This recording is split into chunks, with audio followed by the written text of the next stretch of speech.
ഇന്ന് കേരളത്തിൽ പൊതു കാഴ്ചപ്പാടുള്ള മുഴുവൻ മനുഷ്യരും ശ്രദ്ധിക്കുന്നത് നിലമ്പൂരിൽ നടക്കുന്ന ഉപതെരഞ്ഞെടുപ്പിലേക്കാണ്. പൊതുജനങ്ങൾ കഴുതകളല്ല എന്ന് ബോധ്യപ്പെടുത്തുന്ന ഒരു ഉപതെരഞ്ഞെടുപ്പാണ് നിലമ്പൂരിൽ നടക്കുന്നത്. മുഖ്യമന്ത്രിയും സഹപ്രവർത്തകരും പാർട്ടിയും പാർട്ടി പ്രവർത്തകരും പ്രതിപക്ഷ നേതാവും MLA-മാരും അവരുടെ പാർട്ടി പ്രവർത്തകരും ദിവസങ്ങളായി നിലമ്പൂരിൽ ക്യാമ്പ് ചെയ്ത് വോട്ട് തേടുകയാണ്. പൊതുജനങ്ങളുടെ നിലയും വിലയും എന്താണെന്ന് തിരിച്ചറിയാനുള്ള ഒരു തെരഞ്ഞെടുപ്പാണ് നിലമ്പൂരിൽ നടക്കുന്നത്. ഈ യാഥാർത്ഥ്യം കേരളത്തിലെ പൊതുജനങ്ങൾ മനസ്സിലാക്കണം. ഓർക്കുക, നിങ്ങളുടെ വോട്ട് പ്രതികരണവും പ്രതിഷേധവുമാണ്. അത് കൃത്യമായി ഉപയോഗപ്പെടുത്തണം. ഒരു ചോദ്യം നിലമ്പൂരിലെ വോട്ടർമാരോടായി ചോദിക്കുകയാണ്.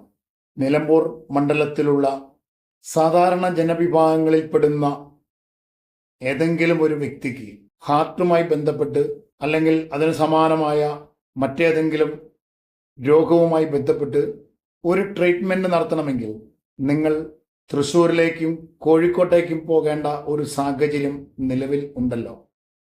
എന്തുകൊണ്ടാണ് ഇത് സംഭവിക്കുന്നത്? അത് തിരിച്ചറിഞ്ഞുകൊണ്ടാവണം നിങ്ങൾ വോട്ട് ചെയ്യേണ്ടത്. കേരളത്തിന്റെ അടിസ്ഥാന വികസനം എന്നത് ഏറ്റവും താഴെ തട്ടിൽ നിന്ന് ആരംഭിക്കേണ്ടതാണ്. ഈ കാലഘട്ടത്തിൽ ഏറ്റവും അത്യാവശ്യമായി വേണ്ടത് ഓരോ ജില്ലാ ആസ്ഥാനത്തും എല്ലാ ആധുനിക സംവിധാനങ്ങളുമുള്ള സർക്കാർ ആശുപത്രികൾ സ്ഥാപിക്കുക എന്നതാണ്. അതിന് സാധിക്കാത്ത എന്ത് വികസനമാണ്? അതിനെ എങ്ങനെയാണ് അടിസ്ഥാന വികസനം എന്ന് പറയാൻ കഴിയുക?